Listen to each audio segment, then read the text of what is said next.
오늘은 히브리서 10장입니다. 저번 시간에 까지 해서 9장까지 마무리를 했고요. 오늘은 히브리서 10장 1절부터 25절까지 공부를 해보려고 합니다. 좀 길잖아요. 계속 말씀드렸던 것처럼 10장 중반절까지가 대제사장 되신 우리 주 예수 그리스도에서 이야기를 하고 있습니다. 그래서 오늘 그 부분이 이제 마무리가 될 것입니다. 그래서 오늘 공부하게 될 10장 부분은 5장부터 대제사장 예수 그리스도에서 이야기를 해왔는데 그 이야기가 계속 좀 반복이 돼요. 그래서 좀 총 정리하는 개념 느낌이다 이렇게 보시면 될 것 같습니다. 그래서 좀 새로운 게 아니라 그 전에 지금까지 우리가 공부했던 부분이 다시 나온다 이렇게 생각하시면 될 것 같아요. 항상 했던 대로 다시 히브리서 전체적인 개략 할 때마다 제가 어색합니다. 하지만 또 할 때마다 또 이렇게 헷갈리니까 또 해볼게요. 짧게 할 겁니다. 1장과 2장은 어떤 내용입니까? 선지자보다 천사보다 뛰어나신 예수 그리스도. 그다음 또 3장에서부터는 이제 우리 주님께서 육신을 입고 이 땅에 오셨는데 이 땅에 오셔서 행하신 사역이 두 가지가 있다. 첫 번째는 사도의 직분을 행하셨고 두 번째는 대제사장의 직분을 행하셨다. 그래서 3장과 4장에서는 모세와 비교해서 우리 주님의 사도직에 뛰어나심에 대해서 말씀을 하십니다. 그리고 이제 5장부터 10장 중반까지는 대제사장 되시는 우리 주 예수 그리스도에 대해서 말씀을 하십니다. 5장에서 대제사장의 자격 조건이 세 가지가 있다. 근데 우리 주님께서는 그 세 가지 자격 조건을 다 충족하신 분이시다. 이렇게 말씀을 하셨어요. 그리고 이제 멜기세덱을 통해서 그 주님의 대제사장직에 대해서 더 자세히 이야기하려고 하는데 너희들이 영적으로 성숙되지 못해서 성장하지 못해서 내가 말하기가 좀 힘들다. 이렇게 말씀하시고 그들이 영적으로 성숙되지 못한 이유를 두 가지로 이야기하셨습니다. 첫 번째는 너희들의 게으름 때문이다. 두 번째는 구원받지 못했기 때문일 수도 있다. 이렇게 이야기하시고 그 다음에 이제 구원의 문제를 건드렸으니까 하지만 나는 너희들의 구원에 대해서 확신하고 왜냐하면 너희들의 삶을 보니까 그러니까 소망 안에서 굳건하여라. 평안을 누려라 라고 이렇게 5장 6장까지 해서 이렇게 이야기를 했습니다. 그리고 이제 7장부터 이제 본격적으로 멜기세덱을 통해서 우리 주님의 대제사장직에 대해 설명을 하십니다. 전반부에서는 이 멜기세덱의 제사장직과 레위 계통의 제사장직이 무엇이 다른지에 대해서 이야기했고 중반부에서는 멜기세덱의 제사장직이 레위 계통의 제사장직보다 우월하다라는 부분에서 중반부에서 이야기를 하십니다. 그리고 이제 후반부에서는 7장 후반부에서는 이제 멜기세덱에서 이제 우리 주님으로 이야기를 이제 전환하는 부분입니다. 그래서 우리에게는 이런 멜기세덱과 같은 그 계통을 따르는 대제사장이 우리에게 필요하다. 그런데 그분이 바로 우리 주 예수 그리스도이시다라고 이야기를 합니다. 그리고 그분은 우리의 대제사장이 되시는데 그분의 지위가 뛰어나시다라고 7장을 이렇게 마무리를 합니다. 그리고 8장에서는 이제 우리 주님의 대제사장의 7장 후반절에서는 그분의 위가 뛰어나다라고 이야기했는데 8장 초반부에서는 그분의 행하신 사역, 이 땅에서 행하신 대제사장으로서 행하신 사역이 뛰어나다, 우월하시다. 왜냐하면 그분은 세상의 대제사장들과 달리 새 언약의 중보자이시기 때문에 그렇다라고 이야기를 했습니다. 그들은 옛 언약의 중보자이지만 우리 주님은 새 언약의 중보자시다. 그래서 이제 그리고 이제 8장 중반부에서는 그러면 그 새 언약이 무엇인지를 에레미야서 31장을 그대로 인용해서 말씀을 해 주셨습니다. 그리고 8장 마지막 절을 이렇게 하나님께서 새 언약을 말씀하셨다는 것은 결국은 이 옛 언약은 폐기될 것이라는 것을 의미한다라고 8장을 마무리를 했습니다. 그리고 이제 9장에서는 그러면 이제 폐기될 것들 옛 언약에 대해서 9장 1절부터 10절까지 옛 언약의 모습, 성전, 제사장의 모습들을 이렇게 나열을 하죠. 그리고 이제 중반부에서는 이제 세워져야 될 새 언약의 것들에 대해서 8장 중반부에 대해서 9장 중반부에서 이야기를 하셨습니다. 그리고 지난 시간에 공부했던 9장 후반부에서는 이제 그 주님께서 하늘 성소로 올라가셨는데 이제 죄와 상관없이 그분을 바라는 자들에게 나타나실 것이다 라고 이야기를 하셨습니다. 이것은 대제사장이 대속죄일 날 제사를 드리고 그 대제사장이 나오기를 백성들이 간절히 기다렸던 것처럼 이제 주님께서도 그분의 백성들, 당신을 기다리고 있는 그분들의 백성들에게, 자녀들에게 다시 나타나실 것이다 라고 이야기를 하신 것입니다. 결국은 이 주님의 이 대속의 사역의 완전성을 최종적이고 완전하다는 것을 보여주는 말씀이었습니다. 그리고 이제 오늘 이제 10장을 들어가게 되는데요. 10장을 조금 구분해 보면 1절부터 10절까지가 하나님의 뜻 또는 하나님의 구원의 계획이라고 이름을 붙일 수 있을 것 같습니다. 1절부터 10절이요. 그런데 1절부터 10절을 또 두 개로 나누면 1절부터 4절까지가 이런 내용입니다. 하나님께서 이 구약의 제사를 이 반복적으로 올리게 했다는 것은 결국은 그러한 제사를 가지고는 죄사함을 얻을 수 없다는 것을 하나님께서는 보여주신 것이다. 그것이 하나님의 뜻이다 라고 말했다는 것입니다. 그리고 5절부터 10절까지는 이 구약의 반복적인 희생 제사를 이제 그리스도, 하나님이 예비하신 그 그리스도가 오셔서 그 단번에 제사를 드리심으로 그 옛 제사를 폐하게 하실 것이다. 이것이 하나님이 가지고 계신 계획이고 하나님의 뜻이다 라고 이야기를 하고 있습니다. 그리고 두 번째 파트는 11절로 14절인데 이 부분은 그리스도의 사역, 성자 되신 그리스도의 사역에 대해서 이야기를 하는 부분입니다.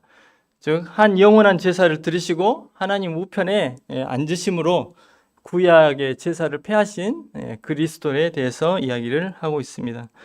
15절로 18절은 이제 성령의 사역입니다. 첫 번째는 성부 사역, 두 번째는 성자 사역, 세 번째는 성령 사역입니다. 성령님이 에레미야서 31장을 통해서 이제 새 언약 아래에서는 다시 죄를 위해서 제사를 드릴 것이 없다라고 이미 선언하셨다는 내용입니다. 그리고 19절로 22절에서는 이제 그러니 하나님께 나아가자. 달리 제목을 붙이면 지성소로 담대히 들어가자라는 내용입니다. 그리고 23절로 25절은 이제 성도의 실제적인 삶에 대해서 이야기를 하십니다. 25절까지 오늘 공부할 것입니다. 그리고 다음 시간에 할 부분은 26절로 31절에서는 이제 네 번째 경고의 말씀입니다. 앞에서 세 번의 경고가 있었죠. 그리고 32절로 39절은 신실한 자들의 경성함, 깨어 있어야 함에 대해서 이야기를 하고 있습니다. 성경학자들은 히브리서에 세 가지 특징이 있다고 합니다. 있다고 말합니다. 첫 번째는 동일한 진리가 자주 반복돼서 나온다. 저희들이 이제 공부해봤지만 대제사장에 대해서도 영원한 속죄에 대해서도 계속해서 이렇게 반복이 되잖아요. 아마 그들이 듣는 것이 둔하다고 지적을 했기 때문에 그들에게 반복적으로 이야기하지 않았나 싶습니다. 그리고 두 번째 특징은 매 장마다 구약 성경을 인용하고 있습니다. 왜냐하면 그들이 히브리인이기 때문에. 그래서 히브리인 성도들에게 그들이 현재 새로이 소유하고 있는 그들의 진리, 그들이 새롭게 받아들인 이 복음이라는 진리가 구약 성경에서도 이미 말씀하고 있는 바다라는 것을 증명해 주시기 위해서 구약 성경을 계속 인용하고 있습니다. 그리고 세 번째 특징은 앞에서 언급한 문제를 뒤에서 다시 서술한다. 이게 뭐 반복했단 말하고 똑같은 느낌이잖아요. 근데 그런 느낌이 아니고 지금 10장을 예로 들면 10장 1절로 10절에서 성부 사역을 이야기했습니다. 그래서 하나님의 뜻, 하나님의 사역, 하나님의 계획에 대해서 이야기했어요. 근데 그게 두 가지였습니다. 첫 번째는 제사를 자주 드리게 하신 것은 그게 온전치 못함을 나타낸다. 그리고 두 번째가 하나님께서 예비하신 그리스도를 보내서 영원한 속죄를 이루실 것이다. 그리고 바로 이제 성자 사역이 나오잖아요. 그래서 바로 성자 사역이 나와서 그리스도를 보내실 것이라는 그 내용에 대해서 바로 어떻게 그 일이 성취되었는지가 이야기가 되어집니다.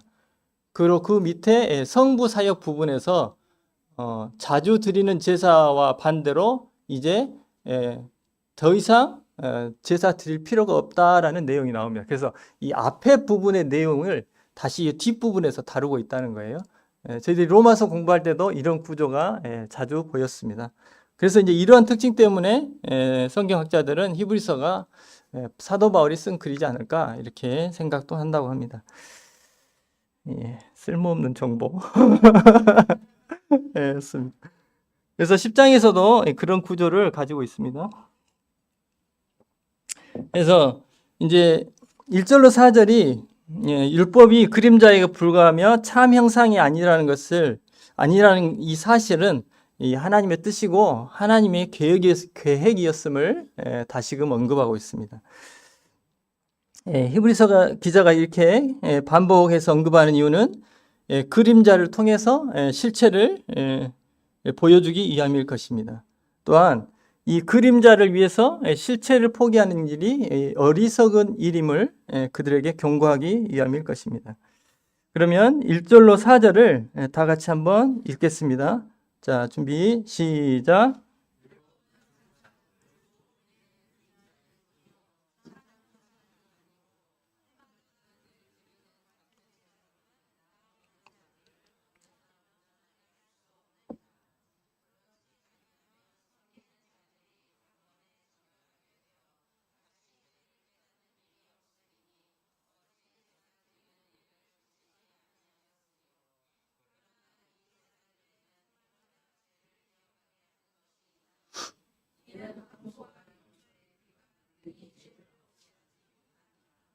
네, 이렇게 읽고 넘어갈 겁니다. 하나님의 두 가지 뜻 계획에 대해서 어떻게 보이셨는지 모르겠습니다. 이제 5절부터 이제 10절까지는 구약의 반복적인 희생 제사를 그리스도의 단번에 제사로 폐하려 하신 하나님의 계획에 대해서 이야기하고 있습니다. 하나님 계획 두 번째가 되겠죠. 여기는 제가 한번 읽어보겠습니다. 5절. 그러므로 주께서 세상에 임하실 때에 이르시되 하나님이 제사와 예물을 원하지 아니하시고 오직 나를 위하여 한 몸을 예비하셨도다. 표준 세번역본은 이렇게 이야기하고 있습니다. 그러므로 그리스도께서 세상에 오셨을 때에 하나님께 이렇게 말씀하셨습니다. 당신은 제사와 예물을 원하지 않으셨습니다. 그래서 나에게 입히실 몸을 마련하셨습니다. 6절 번제와 속죄제는 기뻐하지 아니하시나니 7절 이에 말하기를 하나님이여 보시옵소서 두린모하리 책에 나를 가리켜 기록된 것과 같이 하나님의 뜻을 행하러 왔나이다 하셨느니라. 위에 말씀하시기를 주께서는 제사와 예물과 번제와 속죄제는 원하지도 아니하고 기뻐하지도 아니하신다 하셨고 이는 다 율법을 따라 드리는 것이라. 그 후에 말씀하시기를 보시옵소서 내가 하나님의 뜻을 행하러 왔나이다 하셨으니 그 첫째 것을 폐하심은 둘째 것을 세우려 하심이라. 이 뜻을 따라 예수 그리스도의 몸을 단번에 들이심으로 말미암아 우리가 거룩함을 얻었노라.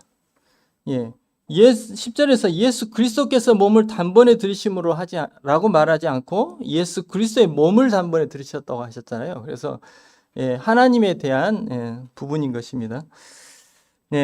자, 5절을 그러므로라고 시작하고 있기 때문에 5절은 1절과 4절의 결론에 해당된다고 말할 수 있을 것입니다. 즉 황소와 염소의 피가 죄를 제거할 능력이 없기 때문에 하나님은 당신의 뜻을 온전히 행하실 한 제물을 예비하셨다는 것입니다. 그것이 하나님의 계획이고 하나님의 뜻이었다는 것입니다. 그리고 그분이 세상에 임하실 때 당신은 제사와 예물을 원치 아니하십니다라고 하나님께 아뢰었다고 지금 이렇게 기록이 되는데 그게 무슨 뜻일까요? 하나님은 구약 성경을 통해서 분명히 제사와 예물을 요구하셨습니다. 그런데 어떻게 하나님이 그러한 제사와 예물을 원치 않는다고 지금 기자는 이야기하고 있을까요? 의로시 하나님이 번제한 백성들과 동행하기 위해서 제사와 예물을 명하기는 하셨지만 하나님이 사람들에게 진정으로 원하시는 것은 그런 제사와 예물이 아니라는 것입니다. 하나님이 참으로 궁극적으로 원하시는, 사람들에게 원하셨던 것은 이 죄를 위해서 제사와 예물을 드릴 필요가 없는 그러한 거룩한 삶, 그러한 완벽한 삶을, 완전한 삶을 원하셨습니다. 즉 레위기 1장에서 말하고 있는 이 번제물을 드리는 것 같은 모든 것을 다 하나님의 뜻과 목적을 위해서 자신의 모든 것을 다 완벽하게, 완전하게 드리는 그러한 삶을 하나님은 원하셨습니다. 하지만 사람들이 하나님과 약속을 했지만 그러한 삶을 사는데 실패를 했죠. 그래서 하나님께서는 그리스도를 상징하는 번제물을 하나님 앞에 가지고 나오라고 말씀하신 것입니다. 또한 5절은 시편 40편 6절을 인용한 말씀인데 특히 헬라어 성경 70인역 성경을 인용했습니다. 그래서 5절에 오직 나를 위하여 한 몸을 예비하셨도다 라고 되어 있는데 히브리어 성경에서는 주께서 내 귀를 뚫으셨다라고 이렇게 기록이 되어 있다고 합니다. 두 가지 표현에는 어떤 관계가 있을까요? 주께서 하나님께서 그리스도를 위해서 한 육체, 한 몸을 예비해 두셨다는 것입니다. 육신을 입고 이 땅에 오셔야 되니까. 이렇게 기록이 되어 있는데 히브리어 성경에서는 주께서, 즉 하나님께서 내 귀를, 즉 아들 성자 예수님의 귀를 뚫으셨다라고 이렇게 기록이 되어 있다는 것입니다. 존 넬슨 다비는 이렇게 설명을 했습니다. 그대로 읽어드리겠습니다. 귀는 항상 명령을 받아들이고 기꺼이 순종하려는 태도를 가리키는 상징으로 사용된다. 아침마다 깨우치시되 나의 귀를 깨우치사. 이사야서 50장 4절. 다시 말해서 나로 그분의 뜻에 귀를 기울이고 그분의 명령에 순종하게 했다는 것이다. 주님은 몸을 취할 때 종의 형체를 취하셨다. 그분의 귀가 뚫어진 것이다. 다시 말해서 그분은 주인의 뜻이 무엇이든 순종해야 할 위치에 자신을 두셨다. W.E. 바이는 이렇게 또한 설명했습니다. 아버지께서 아들을 위해 예비하신 몸은 아들이 자기를 굴복하고 아버지의 뜻에 온전히 복종하는 도구였다. 아들은 혈과 육에 함께 속할 때 온전한 순종을 드리는 위치에 자신을 두었다. 아들은 아버지의 뜻에 순종하여 하나님의 주권적인 은혜의 계획 성취를 위해 인간의 몸을 취하고자 하셨다. 하나님께서는 인간들이 범죄하셨을 때에 당신의 아들의 희생을 통한 영원한 속죄의 계획을 하신 것입니다. 그리고 주님은 그 하나님의 뜻에 종의 자세로 순종하실 것을 이 시편에 이미 말씀하셨다는 것입니다.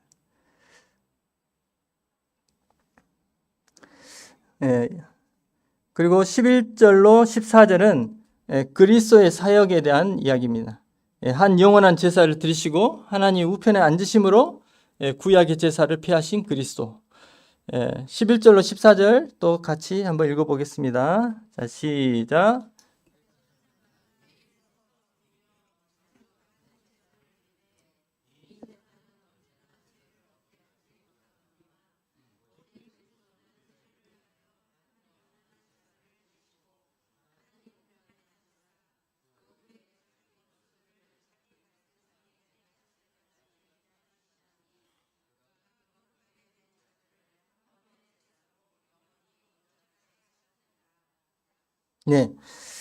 자, 이 부분은 바로 앞부분에서 시편을 인용해서 하나님께서는 이러한 구원의 계획을 준비하셨고 아들 하나님께서는 그 아버지의 뜻에 순종해서 종의 자세로 그 뜻을, 그 계획을 성취하실 것을 미리 구약 성경인 시편에서 말씀하셨다고 이야기한 후에 그 말씀대로 우리 주님께서 이 땅에 오셔서 그 일이 성취되었음을 지금 이야기하고 있는 부분입니다. 이렇게 또 넘어가겠습니다. 그 다음 15절로 18절은 성령의 사역입니다. 성령님이 예레미야서 31장을 통해서 이제 새 언약 아래서는 다시 죄를 위해서 제사 드릴 것이 없다. 하나님께서 반복적으로 제사를 드리게 하신 이유가 이러한 제사로는 죄를 속할 수 없음을 나타냈다고 이야기를 했는데, 그것이 하나님의 뜻이라고 이야기했는데, 이제 15절로 18절에서는 이제 이 새 언약 아래서는 그러한 옛 언약처럼 다시금 죄를 위해서 드릴 제사가 없다라고 이야기하는 부분입니다. 15절부터 18절까지 한번 또 같이 읽겠습니다. 자, 시작.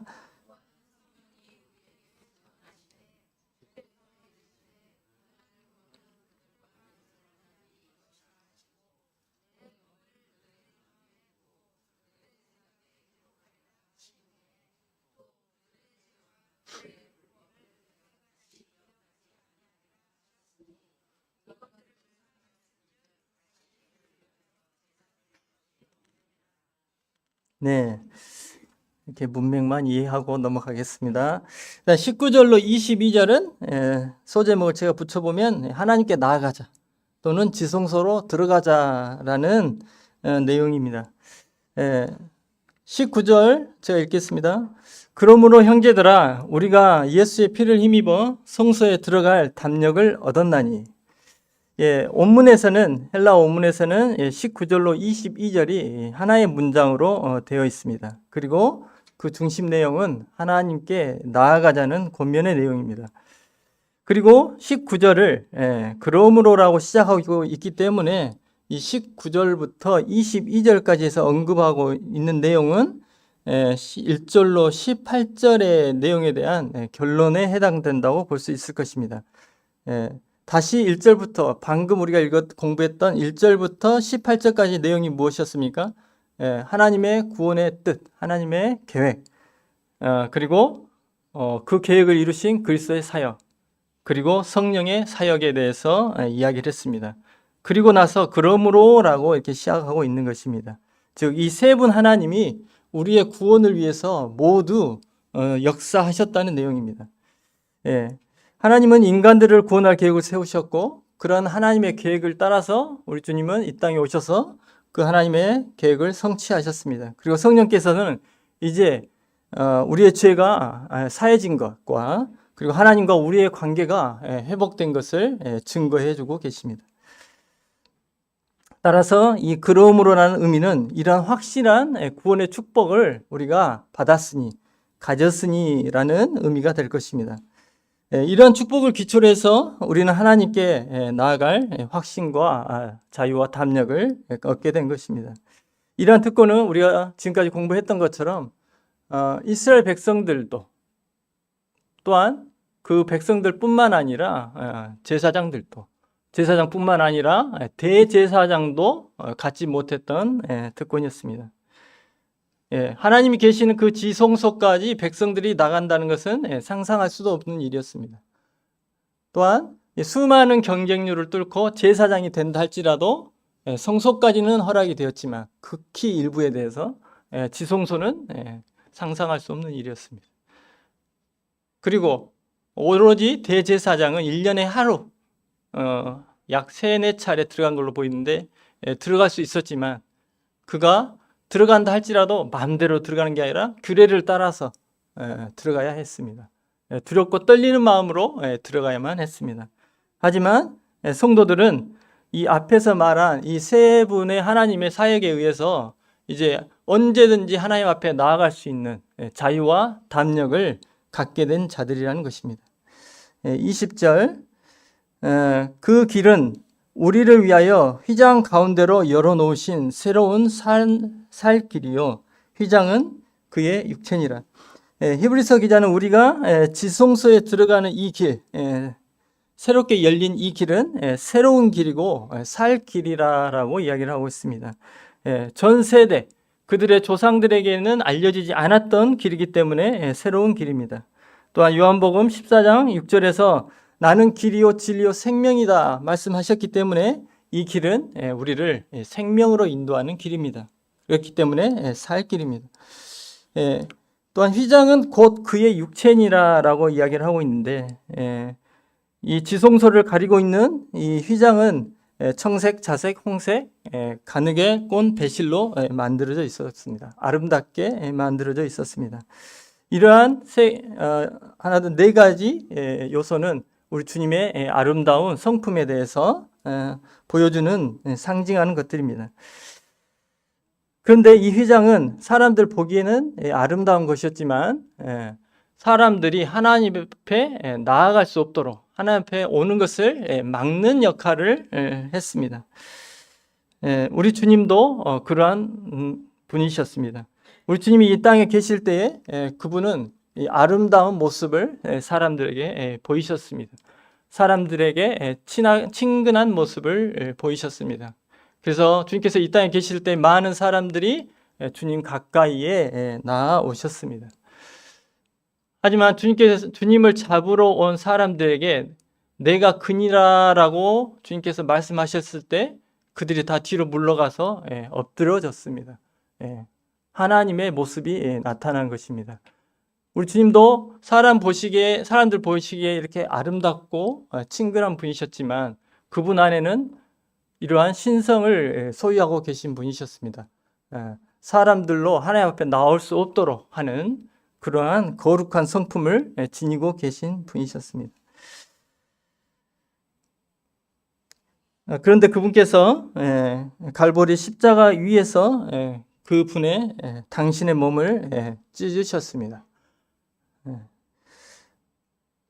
십자가 위에서 그분의 몸이 상하셨다는 표현보다는 그분의 몸이 찢겨지셨다는 표현이 더 맞을 것 같습니다. 헷불 언약에서도 쪼갠 재물 사이로 하나님께서 지나가셨습니다. 그 휘장은 우리 주님의 이 육체를 상징하는 것입니다. 그분의 이 찢어지심을 통해서 이제 지성소를 가리고 있던 휘장이 찢어진 것 같이 우리 주님께서 그 육체를 찢으심으로 이제 하나님께 누구든지 하나님 앞에 나아갈 수 있는 길을, 새로운 길을, 또한 살 길을 우리 주님께서 열어 놓으셨다는 것입니다. 21절 또 하나님의 집은 우주적인 교회를 가리킬 것입니다. 또 하나님의 집 다스리는 큰 제사장이 계시매 19절로 22절에서는 하나님께 가까이 나아가자는 격려와 함께 우리가 담대히 하나님 앞에 나아갈 수 있는 두 가지 이유를 이야기하고 있습니다. 첫 번째는 좀 전에 20절에서 언급한 새롭고 살 길이 우리에게 있다는 것이고 두 번째는 큰 제사장이 있다는 것입니다. 저희들이 히브리서 6장 20절을 공부할 때에 그리로 앞서가신 예수께서 멜기세덱의 반차를 따라 영원히 대제사장이 되어 우리를 위하여 들어가셨느니라 라는 말씀을 공부했습니다. 그리고 이는 선구자 되신 우리 주님을 가리킨다라고 공부를 했었습니다. 주님이 제사장으로 지성소에 먼저 들어가 계신다는 것은 저희들에게 큰 축복입니다. 그분께서 그곳에 계시지 않는다면 저희들은 결코 그곳에 들어갈 수가 없습니다. A.B. 브루스란 분은 이 부분을 이렇게 표현했습니다. 우리에게는 열린 길이 있다. 주님께서 십자가에서 하나님 앞에 나아갈 수 있는 길을 열어 놓으셨다는 것입니다. 그리고 그 뜰에 우리의 친구가 서 계신다라고 이렇게 표현을 하고 했습니다. 그 친구 되시는 주님께서 제자들에게 이렇게 약속해 주셨습니다. 너희를 내게로 영접하여 나 있는 곳에 너희도 있게 하겠다. 주님께서는 저희들 위해서 새로운 길을 열어 놓으셨을 뿐만 아니라 먼저 지성소 하나님 앞에 나아가 계십니다. 그분 옆에 계십니다. 거기서 저희들을 기다리고 계십니다. 그리고 그분께서 저희들을 하나님 앞으로 인도해 주실 것입니다. 22절 말씀 우리가 마음의 뿌림을 받아 악한 양심으로부터 벗어나 몸은 맑은 물로 씻음을 받았으니 참 마음과 온전한 믿음으로 하나님께 나아가자. 성도들은 그리스도의 피에 의해서 내적 정결함, 즉 양심의 정결함을 받은 사람들입니다. 또한 성도들은 제사장들이 성소에 들어가기 전에 물두멍에서 씻음과 같이 우리 주님으로 말미암아서 외적인 씻음을 받은 사람들입니다. 구원을 받았지만 저희들이 죄를 범합니다. 하지만 그러한 더러워짐도 우리 주님의 피로 말미암아 깨끗함을 받은 자들입니다. 히브리서 기자는 이러한 그리스도인들에게 이제 하나님께 담대히 나아갈 것을 권면하면서 두 가지를 이야기합니다. 첫 번째는 참 마음, 두 번째는 온전한 믿음입니다. 지루하죠? 네. 예상을 했습니다, 오늘. 뭐 이렇게 좀 분량은 많고 했던 내용이라 빨리빨리 지나가고 있습니다.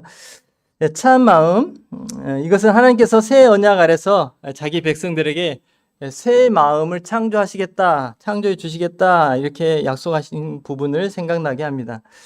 이처럼 그리스도인들의 더럽혀진 양심은 하나님의 약속대로 그리스도의 피에 의해서 깨끗하게 정결하게 되어졌습니다.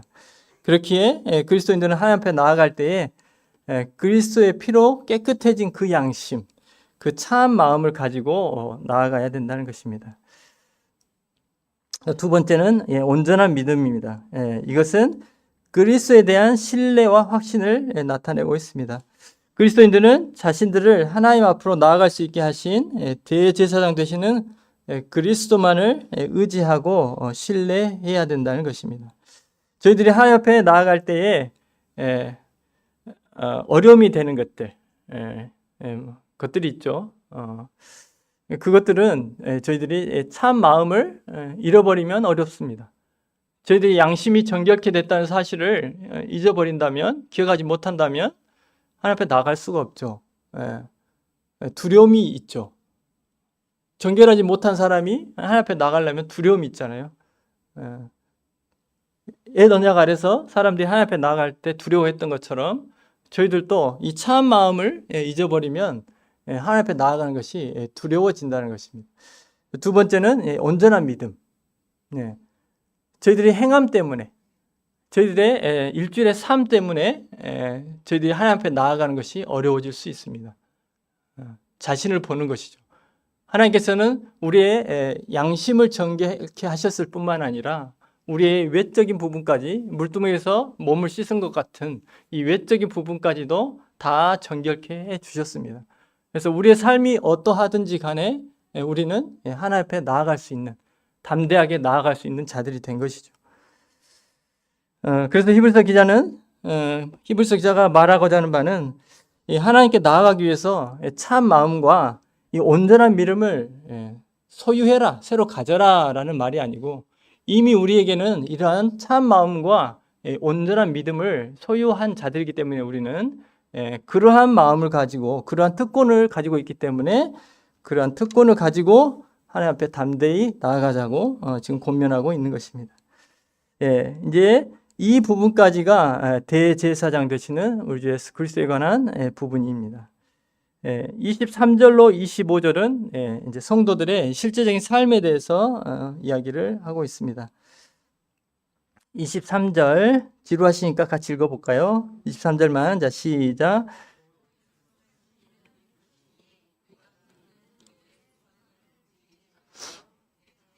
네. 지성소에 이제 들어가는 길에 대해서 교훈한 후에 이제 기자는 이제 세상에서 어떻게 살아야 되는지를 권면하고 있습니다. 믿는 도리의 소망이라는 표현은 문자적으로 하면 우리가 고백하는 소망이라는 의미라고 합니다. 이것은 지금까지 공부한 우리 주님의 대제사장으로 말미암아 얻게 된 현재와 미래의 구원을 의미할 것입니다.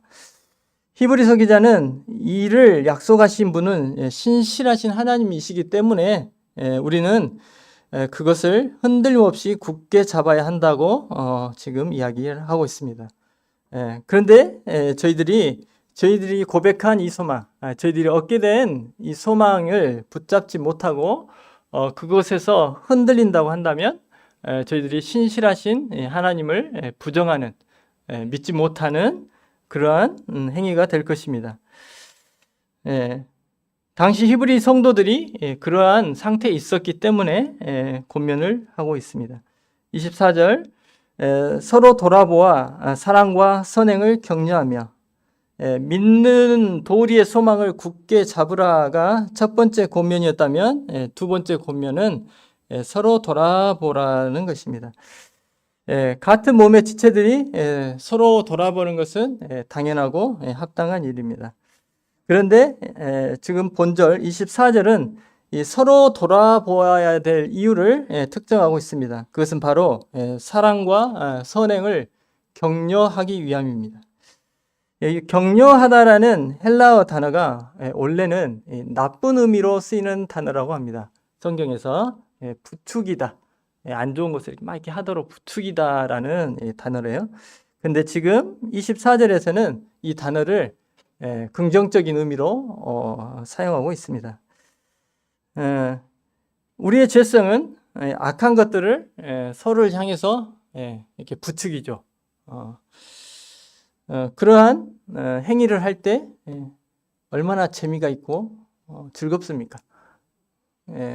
뒷담화하면 재밌고 즐겁고 시간 가는지 모르잖아요. 해도 해도 지치지도 않아요.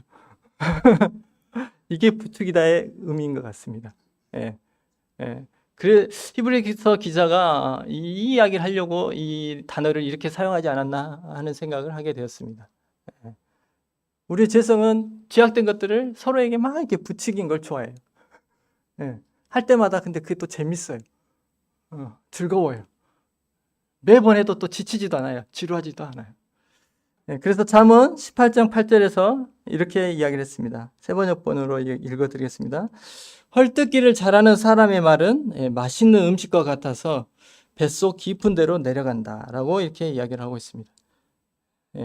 세상 사람들은 또한 우리의 옛 성품은 시기하고 분내고 다투고 이런 것들을 자극하고 부추기는 일들을 이렇게 쉼없이 즐겁게 지치지 않고 행한다는 것입니다. 그런데 성도들을 향해서는 사랑과 선행을 하도록 서로를 이렇게 부추겨야 된다는 것입니다. 부추겨야 된다는 의미가 뭡니까? 재밌게 하라는 것입니다. 옛 성품이 죄악된 것을 부추기는 일을 재밌고 즐겁고 쉼없이 지치지 않고 행했던 것처럼 성도들은 이제 사랑과 선행을 격려하는 일을 쉼없이 즐겁게 계속해서 지치지 말고 그렇게 행하라는 것입니다. 사도행전 10장 38절에서 베드로는 우리 주님을 이렇게 소개했습니다. 하나님이 나사렛 예수에게 성령과 능력을 기름 붓듯 하셨음에 그가 두루 다니시며 선한 일을 행하시고, 우리 주님께서는 이 땅에 계실 때에 두루 다니며 선한 일을 행하셨다고 합니다.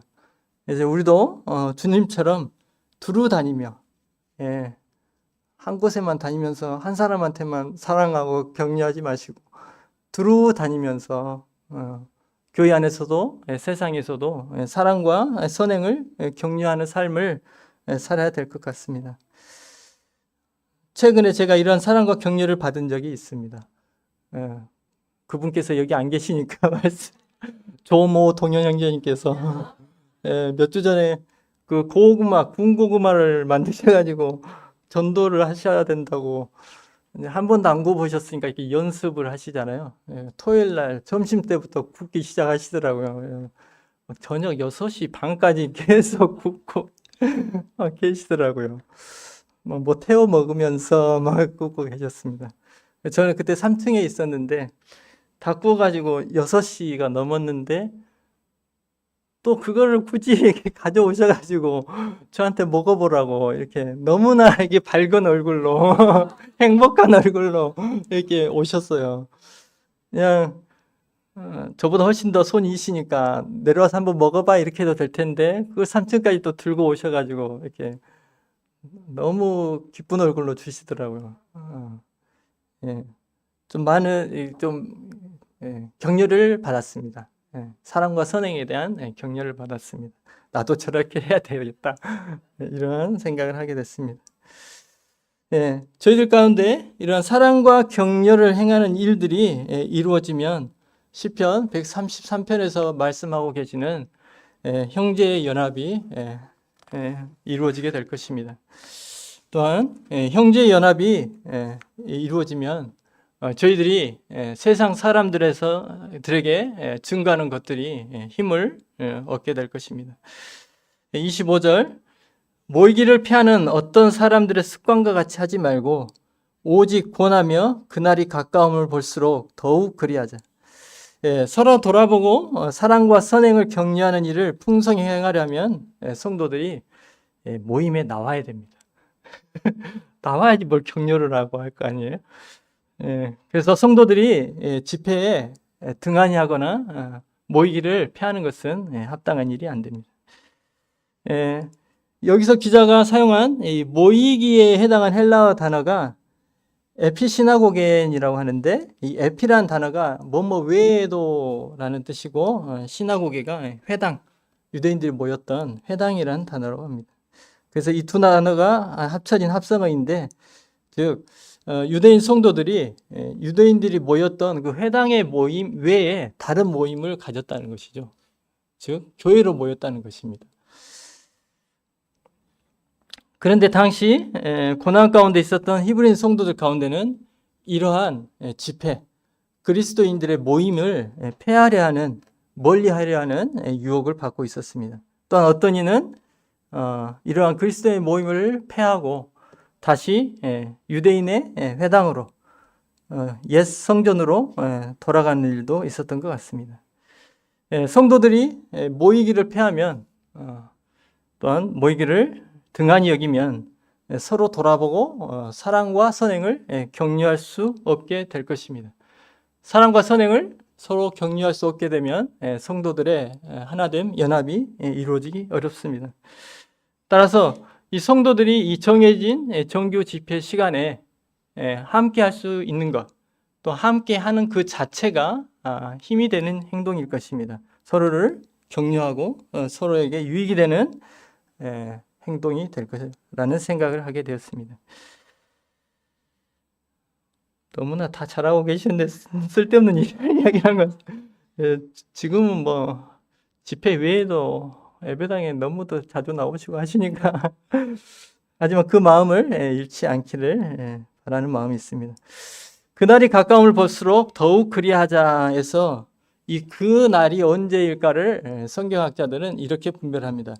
히브리서가 AD 67년 정도에 기록되었을 거라고 보기 때문에 예루살렘 멸망이 AD 70년입니다. 그래서 이 그날이 예루살렘의 멸망의 때를 가리킨다고 분별들을 하더라고요. 왜냐하면 우리 주님께서도 예루살렘의 멸망을 예언하셨기 때문에 그렇습니다. 영적인 지각과 분별력이 있는 그리스도인들은 아마 시대 상황을 보면서 우리 주님께서 말씀하셨던 그 예루살렘의 멸망의 때가 얼마 남지 않았다 함을 느끼지 않았을까 하는 생각을 하게 됩니다. 그날은 이스라엘 민족에게 있어서 무척 두려운 날이었을 것입니다. 그러니 성도들은 주님의 말씀을 기억하고 서로 함께하며 서로를 격려해야 했습니다. 서로 모이기에 힘써야 했습니다. 이제 얼마 지나지 않으면 당시 그분들은 잘 몰랐겠지만 히브리서가 AD 67년에 기록된다고 하면 3년 후면 이제 성전은 불타게 되고 예루살렘은 파괴되어 사라지게 될 운명이었습니다. 이렇게 우리 주님에 의해서도 예언된 운명 지어진 옛 성전, 이 예루살렘, 그것에 마음을 뺏긴다는 것이 얼마나 어리석은 행위가 되겠습니까? 히브리인 성도들 가운데 우리 주님을 등지고 다시 유대교로, 그 성전의 아름다움 때문에 다시 유대교로 돌아가려는 그런 모습들을 보이는 분들이 있었던 것입니다. 히브리서 기자는 그날이 가까움을 볼수록 더욱 그리하자라고 이야기를 하고 있습니다. 이제 언젠지 모르지만 얼마 있지 않으면 너희들이 그렇게 바라보고 있는 이 성전, 그렇게 아름답게 보이는 이 성전은 불타 버릴 것이라는 것입니다.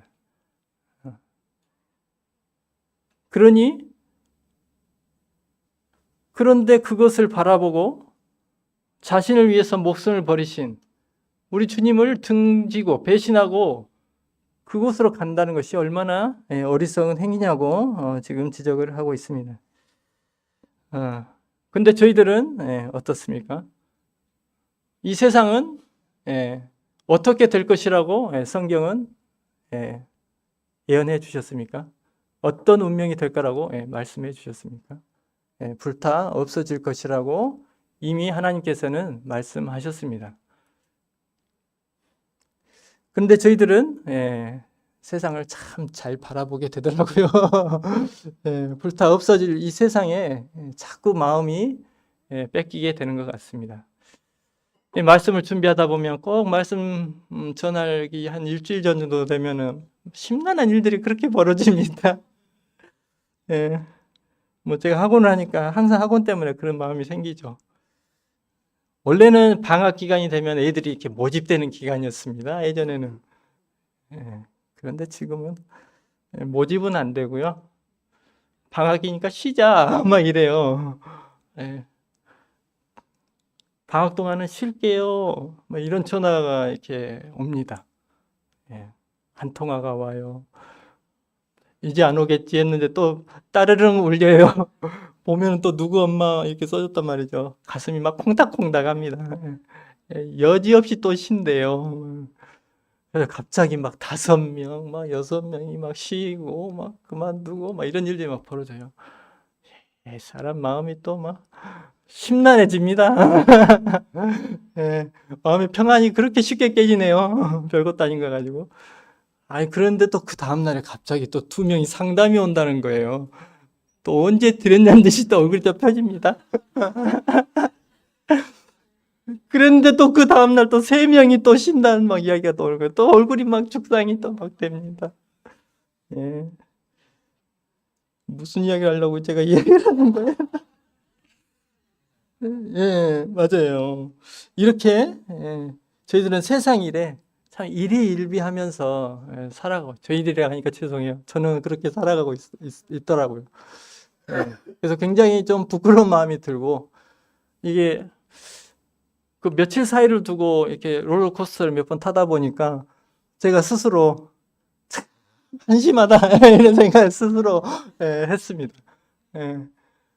아니 주님께서 이 놀라운 것들을 다 이게 약속해 주셨는데 이 세상에 먹고 사는 그걸 이렇게 그것 가지고 이렇게 내가 일어나 막 이런 생각을 하게 됐습니다. 하고 못하게 되면 뭐 그만두는 거지. 이런 평안한 마음을 가져야 되는데 다른 일을 통해서 먹어라 안 먹는 것이고 우리 상주인잼을 통해서 뭐 공급해주면 그거 받는 거고 막 이런 건데 그런 생각을 하게 됐습니다. 세상에서 저희의 삶이 힘들수록 성도들은 저희들이 믿는 도리의 소망을 굳게 잡고 모이게 힘써야 됩니다. 그리고 모여서 서로를 막 이렇게 공격하고 헐뜯는 게 아니라 악한 것들을 막 부추기는 게 아니라 사랑과 선행을 격려해야 됩니다. 이러한 삶을 살라고 히브리서 기자는 저희들을 권면하고 있습니다. 그러면